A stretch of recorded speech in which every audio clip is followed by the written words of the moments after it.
I'm delighted to share the journey that we took. It's it's a very personal story based on the blog that I wrote after Kim had a stroke. So my hope too is that we're a small enough group, maybe we can have a conversation as well, because your stories inform my life too. And I don't have any answers. This is just our journey, and maybe something will touch you with it. But first, I'd love to know who's here. Is anybody? I can't see faces, but I'm guessing. I do it that way. That some of you might have experience with a stroke, either yourself or someone you love, or maybe you're a caregiver, or perhaps maybe you're curious about how does a relationship survive something unplanned and quite devastating in its power. I do want to say too that I didn't do any of this alone. I think in my book I have 2 solid pages of acknowledgments, and I'm sure I've missed some people, not messed up, but missed some people.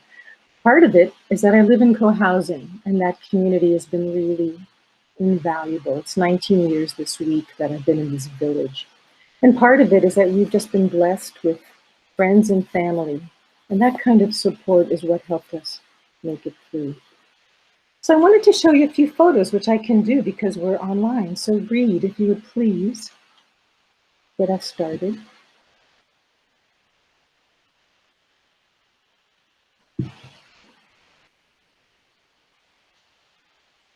Okay, so here's the cover of the book, Summoned by a Stroke, an homage to love, relationship, and living life fully. And that's Kim. And if you look at this cover actually tells a story in itself. So Kim was 6'3", he was a large man. If you look at this boat, you can see how wide it is. It's a dugout canoe. We're in Uganda at Lake Bunyoni, Lake of the Little Birds. And we were pretty crazy, pretty nutso to be out there because this thing was so tippy. I just turned around and snapped a picture.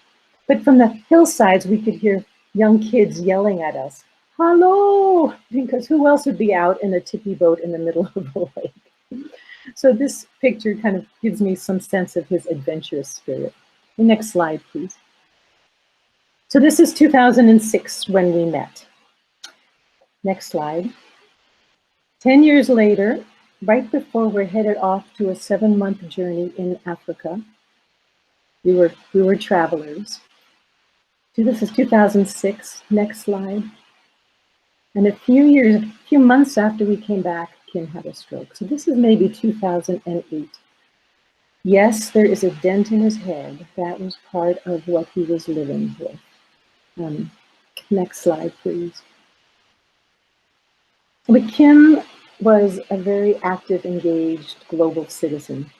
This is him teaching, very playful, very enigmatic. He certainly got people interested in what he was about to do next. Next slide. You can't see the boat, but this is a pea pod that he built, and we were in it all year round. He rode beautifully. Next slide. A lot of hiking. This is in California. Next slide. And just for fun, I wanted to add Fuji the cat, who had her work cut out for her. Kim took naps every day, and this cat would circle the recliner twice. And as soon as he was settled, she would jump in his lap and stay there until he got up. Thank you, Reed. That's all for slides. Just wanted to give you a little bit of a picture.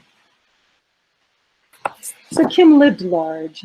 He spoke 5 languages, never forgot them. He loved being the center of attention, which was very helpful in this time because people would come and he was engaged, he was lifted by that kind of attention. And he hardly sat still. We would go hiking, come back, I'd be cleaning up, doing the laundry, and he'd be off on his bike again, which also shows you the contrast of when this stroke sliced through our lives. So here's a little bit about Kim, just background. Kim stood at 6'3". He was strong, not heavy. His walk had a slight, characteristic gait to it. He walked with purpose, stood tall. There was always a slight smile on his face. His presence was welcoming. His hands were solid. They created big, useful things from wood and stone.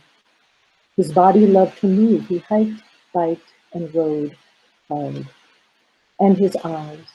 His eyes were the color of the dark aquamarine of tropical waters. They saw things, he noticed. His face radiated openness and kindness. Kim was used to people being drawn to him, kids and youth especially, women too. This man was playful. People would smile before greeting in readiness for the banter. I loved to listen to him on the phone with friends, imagining the responses on the other end to his bait for laughter. He was a devoted friend, a loving and a vibrant man. There was the dark side, too. When I first met him, he was 54 and dissatisfied with his life. He wasn't a good enough teacher, hadn't accomplished what he felt was worthy of his Ivy League education. He was neither a steady father for his young daughter, nor a good husband to his first wife. We had wolves eating at his heart. We were the perfect match. I'm going to stop there. You want to know more? Right there in the prologue. Okay, so here's the stroke. We're talking September 2007. In the early morning of Wednesday, September 19th, 2007, I woke up disoriented from a dream I just had. I turned to Kim a bit shaken. I had been in free fall. Nothing around me that I could recognize. No handholds, no guardrails, no ground. I had been plummeting through the darkened sky. Paradoxically, I wasn't scared, although I remember having to take deep breaths to stay calm. It was quite beautiful, actually, almost exciting. 2 mornings later, it happened again, but this time I was startled. I said to Kim, I don't like it. The universe is preparing me for something big. The following Sunday was September 23rd, an exquisite first day of fall. The sun was bright, the air pure. We were exuberant, grateful for the day. We decided to hike a new trail on the island. After coming up a steep path, I said something humorous that I knew Kim would respond to in play, but there was no answer. A chill moved through me. I turned. Kim had, quote, wilted like a flower, as he would say later, and crumpled to the ground. Time had stopped. I instinctively knew what had happened. Kim had been struck by a severe stroke. The stroke would leave his left side paralyzed and with compromised vision. It took his magnificent stature, his voracious love for reading, his nightingale singing voice, his independence. Yet it left him intact with, amazingly so, his tremendous capacity for humor and joy. He lived another 4 years. The stroke summoned Kim to be his highest self, even as it sliced through our life with the sharpest of edges. I offer you his story, our story. So that gives you a sense of how quickly things can change. And I think we're all dealing with that right now in the pandemic as well, right? No control over it. That's part of what we're all learning. We cannot control this thing. So let me read a bit more. Let's see. Let's go to 1 month in. Kim was in hospitals and rehab centers for 5 months, I think, from September through February. Is that 5 months? Something like that. And I lived there with him. So this is October 25th, 2007. Today is a historic day. Not only is Kim's headache easing visibly, he was awake and alert most of the day, engaging in short, meaningful conversations, and most miraculous of all, he ate food. Not even the baby food kind, but real mashed potatoes, fish, and steamed carrots, all recognizable. Can't say I get how it all works. Tube feeding for weeks, water for another week, now an honest-to-goodness meal. Maya, the speech therapist, says it'll be soft food for a while, but I think Kim will be ready for Thanksgiving, if not Halloween. I'm incredulous. It's all true. Perhaps my mother bear rampage yesterday helped to move things along. Thanks to nurse friends Pam and Cheryl for nudging and coaching. It really might be as simple as that. Increase his fluids and food intake. Maybe it's just the up part of the ride. Could be the full moon. No matter. Today I could talk with Kim and mostly understand his responses. I'm thrilled to have my sweetheart back and communicating. We're not talking small talk either. This morning he spoke of fears of the future. We are just beginning to imagine, and that's tremendous. He said that this takes trust and is the, quote, ultimate test. No kidding. I was able to tell him of the mountain of support you are, and I think he understands some of it. Not even I can fathom it all. He nodded when I quietly said that we have enough love between us and around us to weather anything.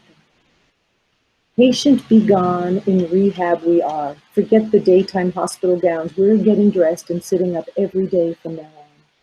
Our challenges are changing. Now it's critical to manage the intense pain he has in his joints, in his left knee, hip, and shoulder.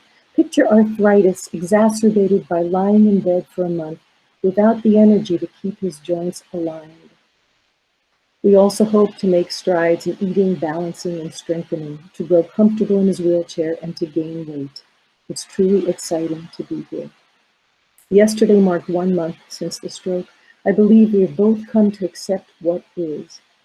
Simple pleasures, he said, after his first sip of sparkling water yesterday.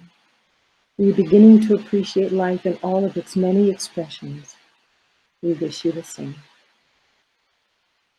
That was a good day. I like the way I say we are going to be getting dressed every morning. All right, how are you doing out there? Good. It seems like that that we was the challenge of recognizing that although it was a thing that had hit Kim, it hit you both, and the way out or the way forward was going to have to be together. Thank you, Reed. And we were so connected that I felt, it seemed like I felt not the pain, but when he needed water, when he needed something. And I also want to say that also comes from the intense traveling we had done. We just come back from 7 months through Africa, and we had to live this close 24 hours a day through some very challenging times. And we learned to really trust each other bone deep. And that was incredibly valuable as we navigated this. He had to totally trust me, and I him. Okay, how are we doing on time? I would love to read some more. So you get the idea, right? The years played out. I'm going to read some harder times as well. Where should we go? Page 32. Okay, so let's look a little bit at what's important. So Kim had seizures every 6 weeks. We were in and out of hospitals, emergency rooms, doctor visits, physical therapy, occupational therapy, speech therapy, nutritionist, neurologist, right? You name it. On top of that, it took 2 hours in the morning from the time Kim said he was ready to get up until he was sitting at breakfast. In the evening, from when he said, I'm ready to go to bed, it was 2.5 hours until he was lying in bed. And meals were 1 to 2 hours. So we're talking of slowing things way, way down. And yet, even among that, within that, we created quite a rich life. But let's see. Okay, let's go to a few months later. This was a pretty fascinating moment. November 19th, 2007. We're talking just 2 months after the stroke. Kim fell asleep smiling. I'm guessing that must sound incredible to you. Though as I've been in this drama for a while, I feel it too. He seems happy, truly, and we are. He is comfy and safe at Island Rehab. Happens to be right across the street. He knows the staff and has won over friends everywhere. He asks for therapy, and is always up for working hard. He's gotten attached to his bed and now his chair. He so enjoys the food. What an incredible man. He enjoys the food. Okay. We are easily amused and find many things very funny. Eating, for example, though it's hard to describe why. Kim is now feeding himself, and most of it does make it to his mouth. Just imagine how he came up with the Flying Fish Recovery Club. We talked with Greg Took today, who just came back from a trip to India with his Bridges to Understanding program, working with youth in digital storytelling. He spoke of a project interviewing monks about what makes them happy. What a grand question. We were answering it too. Kim said that for him, it's learning. For me, it's being connected. We are in our element, for I cannot imagine a time when I have felt more connected, deeply so, to so many people. And Kim is growing and learning daily by leaps and bounds, almost literally. Last night, we made it to the West Sound Academy play. Kim taught at West Sound Academy for many years. A simple sentence, until one considers what that means. We got dressed in a new shirt, bundled up, we're talking November, and with Lynn and Greg, we wheeled down to the playhouse nearly half a mile away. The taxi never showed up. Nighttime in November. On sidewalks that all of a sudden seemed rough and uneven. I had doubts. Kim was clear he was going. Do not fear that his sense of adventure has diminished. What a reception he received. He truly brings out the beauty in everyone and appreciates each person in turn. He was dignified and elegant, sitting tall in his chair, cracked egg and all. He now refers to himself as Humpty Dumpty. We didn't make it through the whole performance, but never mind. He reached his goal, as did I. He came home tired and cold, yet excited and so pleased. This felt like the beginning of our new life together, and it feels good. It is real. Okay, so I'm going to read you something that's about letting go. I mean, I could read you lots, but I'm wanting to have some time for your questions and your thoughts as well. So I'm going to have a sip of water, and then I'm going to jump to a year out. September 10th, 2008. I had a dream a few nights ago. Dreams were important to me all this time, by the way. That I was returning sea creatures to the water. The tide was out, and I was concerned that they couldn't wait. So I got a hose and started filling in the tide. I quickly realized how futile that was. Besides, I knew the water would come in its own time. But by the time I put down the hose, my bucket of creatures had been pulled out to sea. They were moored at a rock too far out for me to swim to. I had to trust that the bucket would overturn and they would be released. I had to let go. We've been in a deep trough this month. Kim's swallowing is getting worse in spite of the change in meds and the quote, good swallow report a few weeks ago. I've been emailing and calling the docs. More appointments are coming up, yet no one knows what is going on. Kim is growing weaker and hungrier, now being sustained largely by Ensure with a few mashed bits of real food. Meals are no longer relaxing social times, and we miss eating with the community. We may soon be facing the decision of putting in a feeding tube again. I must trust that the tide will come in soon and in time. Yet through it all, and I hope this isn't a boring refrain, Kim remains my inspiration, my light. He somehow finds a way to enjoy blenderized soup. He doesn't complain at not being able to eat what he wants, and he hasn't mentioned beer and chips for over a year. I don't sense any anger, rather extreme frustration and deep sadness. He is extraordinary in every way, gracious with everyone, loving throughout. Kim did turn older yesterday, his 68th. Doesn't sound so old, does it? We had a simple dinner with a few friends, then invited the community over to share an ice cream cake. Is there any other time? It was wild in here for a brief half hour, standing room only, and we live in a very small place, filled with joyful energy and good wishes. So please keep us in your thoughts and hearts. I'm doing everything I can think of to help Kim heal, canceling what I can to preserve the bit of energy he does scrape together. I trust you will understand when we don't return calls or emails promptly. We hope to again soon, and we certainly think of you, dear friends and family. I recently came across the simple reminder that in the end, what matters most is how well we lived, how well we loved, how well we learned to let go. Maybe this is our time to practice. And what brings tears to my eyes with this is that this, I think, was the one post Kim asked me to read to him. And I basically said, Kim, you're slipping. You know, he didn't want a feeding tube. I said, if you don't eat, you're on hospice. You know, you're dying. And he was so shocked by that he started eating again. This was 1 year in, he lived another 3 years.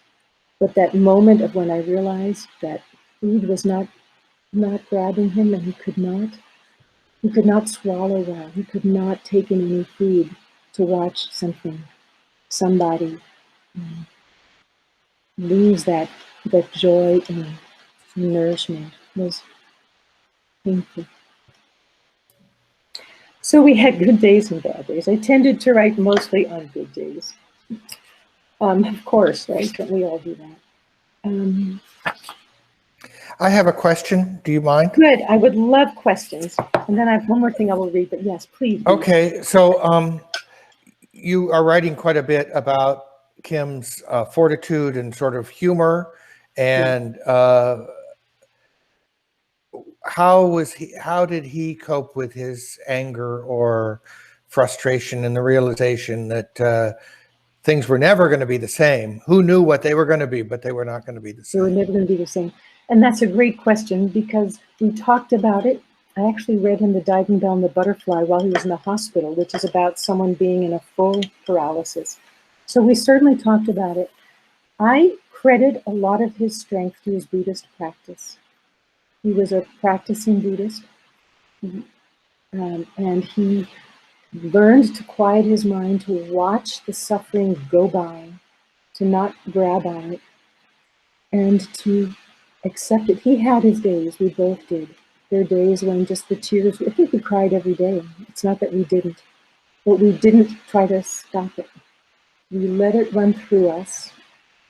We used to say when we traveled, as long as we don't have the fall aparts at the same time, we'll be okay. So we could support each other. And invariably, once the grief swept through us and cleaned out everything, it created space for joy. And Kim's humor, maybe I should read you some of his humor. Would you like that? Would that be a good antidote? He was endlessly funny. So yeah, keep practicing humor while we can, right? Because we need it. We did all kinds of things, from face weather, where we'd look at each other and make faces, and we just really learned how to play well.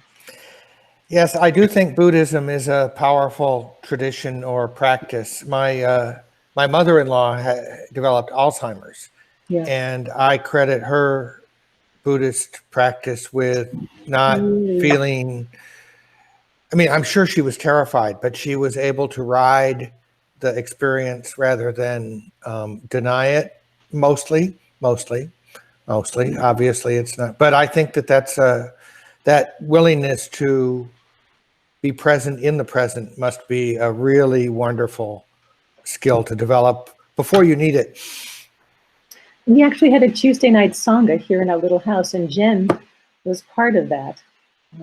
And so that was a big part. That, as well as the strength of people around us, which is different than the time we're in now. We can stay connected virtually. There's something primal missing with that, right? We had each other. That was really important. And the door was a revolving door. I fed people all the time. We had people here all the time. That really helped keep his spirits up. But again, I see that you're all muted, but feel free to unmute and speak to what you know, because I think a number of you have dealt with similar situations, and we can share each other. I mean, share with each other, help each other. Thank you for your question. Okay, I'm going to read one more. Oh, I was going to read you some humor. Okay, here I call them Kimmerisms. So Kim is aware that he tends to drool out of the left side of his mouth. He was paralyzed. He's not self-conscious about it. He just always wants to make the best of things. His latest idea is to call it a drool irrigation zone, put a planter on his lap with catnip to lure our kitty Fuji there. One of my concerns about going home is that Kim will expect the kind of variety and meat-filled meals he's been getting in places. I'm a vegetarian, I don't cook meat. I fed him meat, but I don't cook it. He loves the food and has asked if Harborview has a cookbook. He especially likes the lentil soup. The look on the nutritionist's face was priceless. At one meal, he stared down at his lasagna, then quietly said he'd use the lasagna as an object for meditation. One more. Speech group at Harborview, where others with brain injuries met to work on conversation. The facilitator asked each person what their middle name is. It was Kim's turn. He tends to speak slowly and thoughtfully, and it was taking him longer than usual to answer. Now I know that he doesn't have a middle name, so I was curious what he was thinking. He finally blurted out, Burley. Out of respect, the others nodded seriously, trying it on, until they saw me laugh so hard the tears were running. Of course, Kimberly.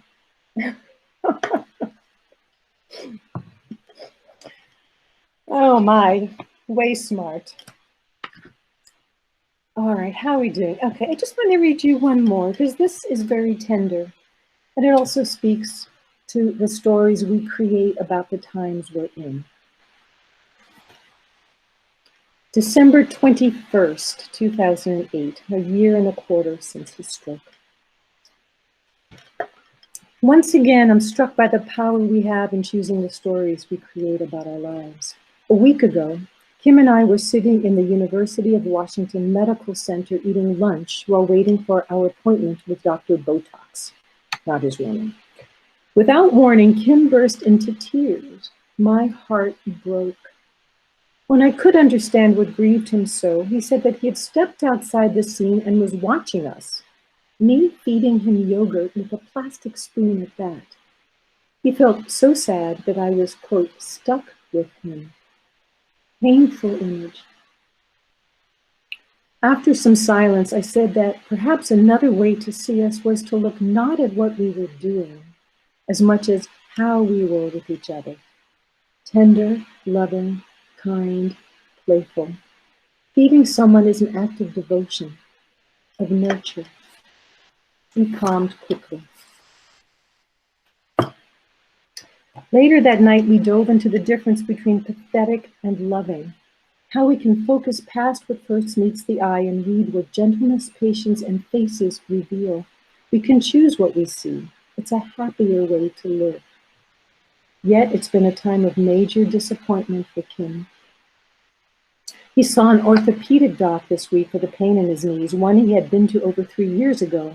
The good news is that his arthritis has not gotten worse and he doesn't need surgery.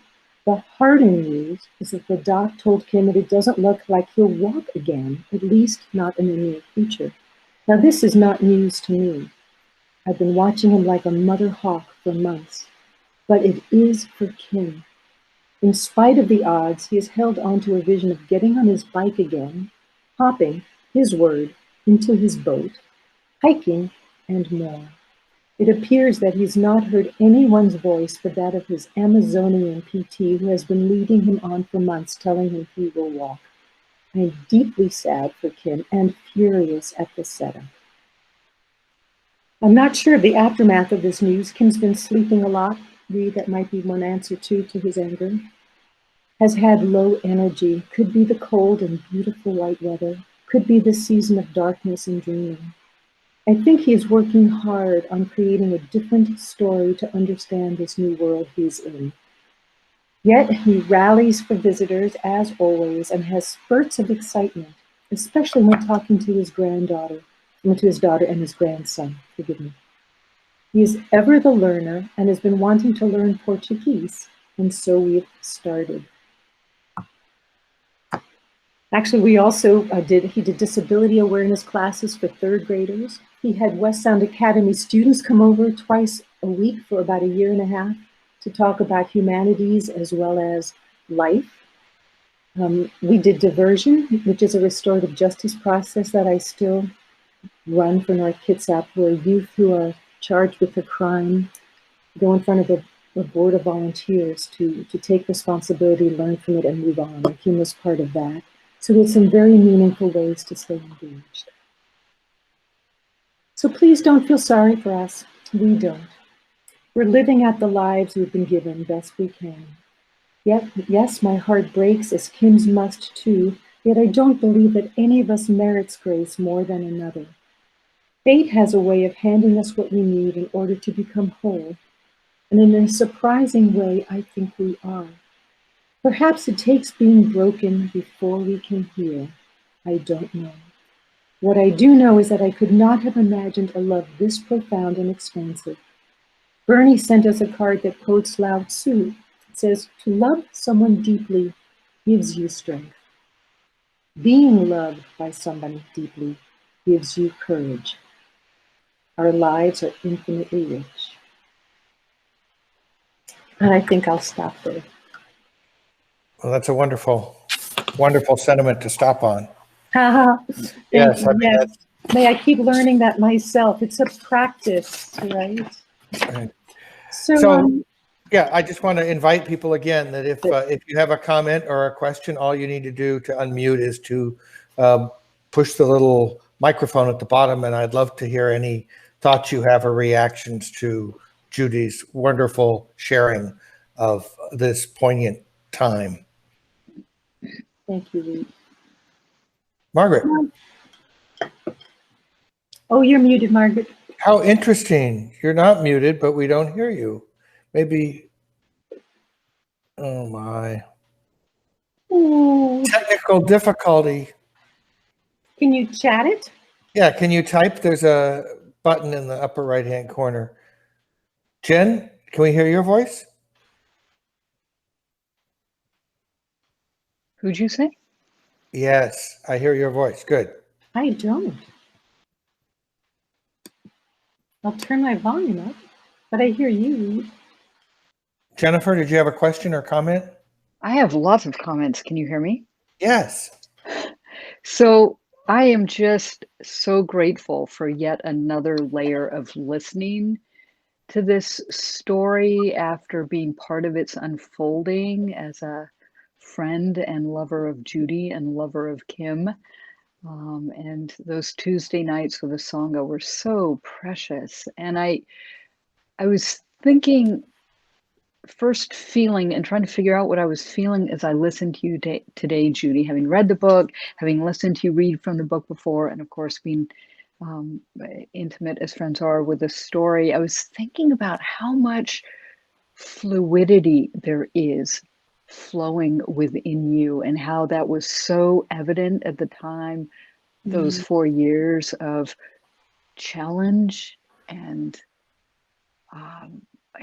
joy and beauty and also pain and difficulty. And you were, meeting you a month after the stroke happened at Island Rehab, where we had a Sangha, which I think meant we closed our eyes for maybe a minute because that's what everybody could tolerate in that room. And I just so deeply felt your presence, and I so deeply feel your presence today. And so there's something about that flow and the continuity of it's like the water underneath whatever's at the surface, right? That just keeps flowing deeply. And I'm so grateful to you for that. knowing that there were moments of great hardship, but also just a steadiness. And for me, that's really the message I'm getting today, especially the way the world is, right? Where do we find that steady, flowing presence? So thank you for that. Thank you, John. It's a practice, right? Right. We're the lucky ones. But thank you. Beautiful words. Margaret Lily did Yes. touch on the same question about, did you sit in meditation? It sounds like sometimes meditation was not a half an hour or 45 minutes, but no. a minute and a half. Well, I gave Kim, and Kim was always the one to ring the bell when it was done. And I don't think he had a sense of time. So it could have been 2 minutes. It could have been 20. It didn't matter. But thank you for the question, Margaret. We did, and I still do. It's a very important part of our lives. And actually, we joined the Unitarian Universalist Church, which was very interesting to me. That was his call. I'm still part of the church. A Jewish Buddhist Unitarian here. But we joined the church because Kim really, he went into that place where he wanted the spiritual. And I think that happens as I age, I'm feeling it too. My body, I live in my body, it's the wisest part of me, but I'm more in the spirit world. Feet on the ground, I was a head in the clouds, that's not quite right. Living in that realm of there being something other than. It's more fluid, it's a bigger, more expansive place to be. And Kim could not use his body. He could not get from here to 2 feet away by himself. He could not do anything by himself. Though I gave him a pouch and I put chocolate in it every morning so that he could have chocolate, because he could unwrap it with one hand anytime he wanted.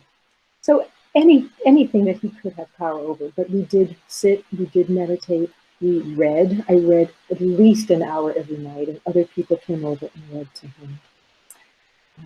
He was known as Books for part of his life. I think not being able to see and read was almost as difficult for him as not being able to move. Really tough. I see Katie. Hi, Katie. Thank you for your questions. I love them. Other thoughts, or can you relate? Does it touch your story somehow? That's my wish. This isn't about the past. It's about how do we move forward together in community and looking. Yes, Katie. Sorry, I'm out of the frame. Hi. I just want to say again, and I know I've already written to you about your book, but how deeply touched I was to read it and to have a look into the intimacy of your experience with Kim and the way that you chose to give him care, because I think that, you know, many people have the experience of being a caregiver, but not many people have community around it, or have even are actively thinking about what that means while they're going through it. It's such an overwhelming thing to have your life disrupted in that way, and to see how eloquently you were reflecting and documenting all of those years and all of those interactions that you shared with other people, and to be able to see that perspective instead of this happened and now I'm looking back, or, you know, that's a very different voice. It really meant a lot to me. And as you know, I think growing up, my father was sick for a long time, as you know, but I don't feel like I had any kind of that presence of awareness during that time. And so it's really nice to see what it looks like when someone has that level of organization around what's actually happening right now. Even though there are a lot of unknown factors, you did have this really great command over, this is the importance of presence. This is what it means to be present with someone and to nurture them and to give them care. It's a really beautiful thing. I think a very rare thing. So thank you for that. Just modeling that. You're bringing tears to my eyes, Katie. You always make me cry. I'm afraid. Joy. Well, grief and praise, right? They're the same. They're just, you can't have one without the other. Grief and praise. And you were a child. You were young. I'm sure you were probably more present than you think, because, you know, didn't have a choice. But I bet your mom has stories too. I mean, it's a hard place, and yet there was no option. And there were days I did not know how I'd make it through the night. So I didn't sleep at night. I mean, there's so many stories. Every day was a triumph, and we celebrated every day. We actually also celebrated, us. We said that the old kin died, and we honored the old kin. We did a grief wall of the old kin who could hike and bike and row and travel. He died. Here's the new king, and we celebrate. He actually proposed to me again. It was very sweet. You know, it was very sweet. We talked about it. We were very much in the moment of today's today.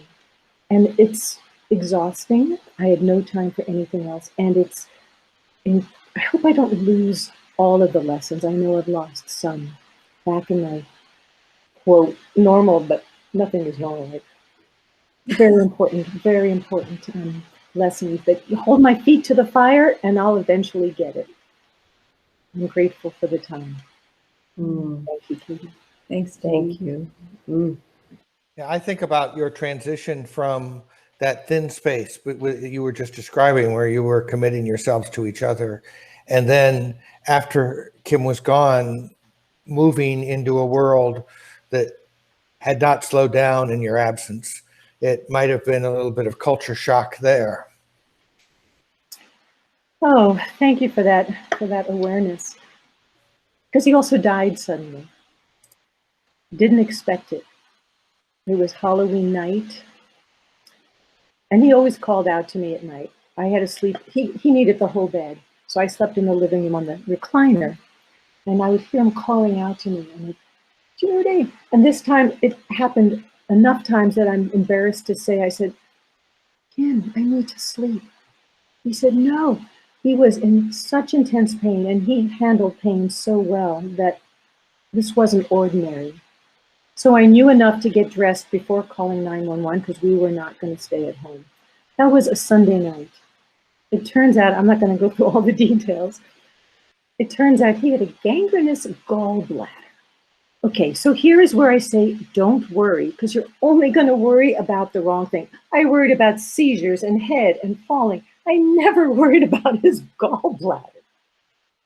He had they took him a day and a half to do surgery. By that time, he had aspiration pneumonia, and they said the only way he could leave the hospital was with full oxygen in a nursing home. And he looked at me and he said, you promised. And I said, pull the plug, stop the oxygen. So he died within 3 days, the morning of Wednesday, 2 or 3 days. So nobody was prepared for it.